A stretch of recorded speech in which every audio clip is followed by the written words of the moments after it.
নমস্কার বন্ধুরা, আমি নীলাম। আমার একটি নতুন ব্লগে আপনাদের সকলকে স্বাগত জানাই। তো আজকের হচ্ছে রবিবার, আর রবিবারে আমরা একটুখানি ঘুরতে বেরিয়েছিলাম। তো এখন যাচ্ছি আমরা কলকাতার ইকো পার্কে। তো এই যে মা ফ্লাইওভারের ওপর দিয়ে যাচ্ছি, আর এই যে পাশের দৃশ্যগুলো এখান থেকে যেতে যেতে আমার এত ভালো লাগে। দেখুন, সোনার বাংলা হোটেল, আরও বড় বড় হোটেলগুলো এখান থেকে দেখা যায়। আর কি সুন্দর লাগে! সোনার বাংলা হোটেলটা যেন পুরো মনে হয় একটা প্যান্ডেল করা রয়েছে, তাই না? এই যে দেখুন, আর খালি চোখে দেখলে এটা বেশি ভালো বোঝা যাবে, আর অন্ধকারেতে যখন আলো জ্বলে আরও বেশি ভালো লাগে এই জায়গাটা।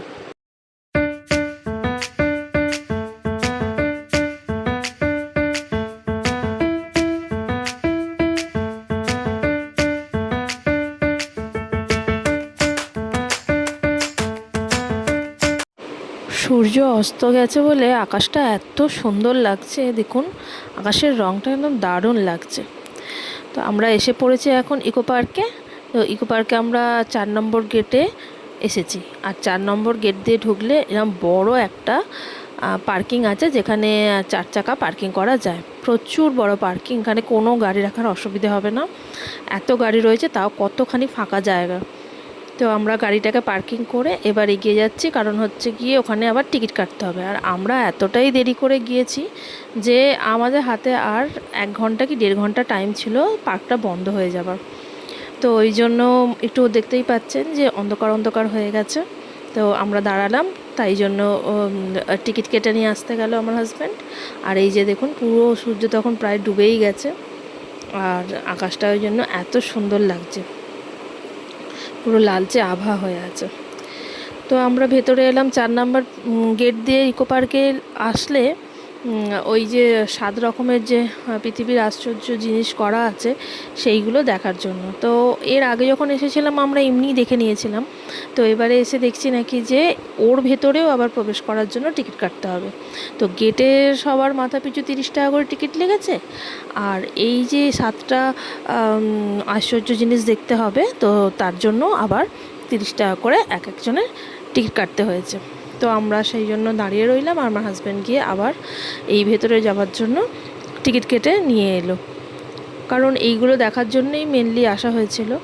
তো এবার আমরা ভেতরে প্রবেশ করে গেছি, আর ওর ওইটুকুর মধ্যেই সবটা রয়েছে।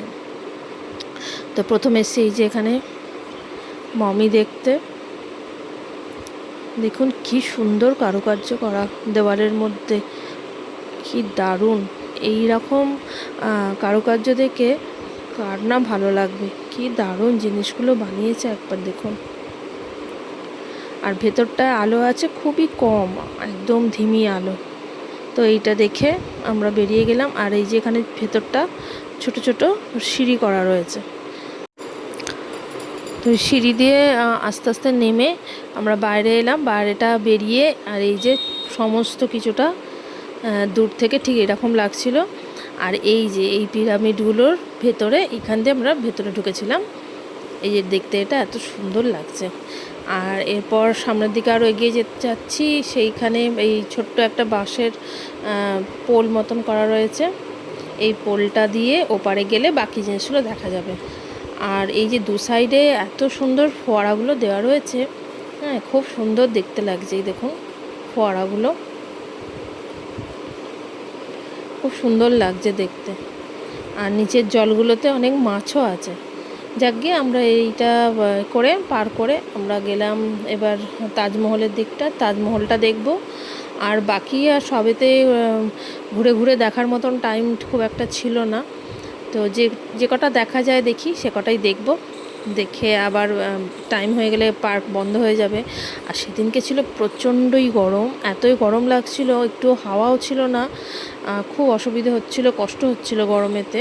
ওই জন্য মনে হচ্ছিলো যে বেশিক্ষণ ঘুরতেও পারবো না। আর এমনিও মাকে নিয়ে এসেছি, মা না বেশি হেঁটে হেঁটে ঘুরতে একটু সমস্যাই হয়। মা একটু ধীরে ধীরেই হাঁটে, মায়ের হাঁটুর একটু সমস্যা আছে বলে। তো এরপর এলাম এই যে এর ভেতরে। এইখানে এরম সব পশুর স্ট্যাচু করা রয়েছে। এইখানে পশুতে লড়াই লাগিয়ে, আর মানুষ বা পশুর মধ্যে লড়াই লাগিয়ে সবাই এই স্টেডিয়াম, যেটাকে এখন ইংলিশে স্টেডিয়াম বলে, তো এইরকম সবাই বসে খেলা দেখতো। আগেকার যুগে। তো এই ভেতরটাও এলাম, ভেতরটাও খুব সুন্দর করা, তবে কি দিনের আলো এলে মনে হয় একটু বেশি ভালো দেখা যেত। রাত্রিবেলা বেশ ভালোই লাগছে, অল্প অল্প আলো আছে। দিনের বেলা এলে পুরোটাও ভালোভাবে বোঝা যেত। তো এরপর যাচ্ছি তাজমহল। তাজমহলটা দেখে যেন মনে হচ্ছে একদম সত্যি করেন, তাই না? মানে দিল্লির আগ্রার তাজমহল যেন চলে এসছে এখানে।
প্রচণ্ড গরম লাগার জন্য বলছিলাম যে খুব গরম লাগছে, তা আইসক্রিম বিক্রি হচ্ছিল।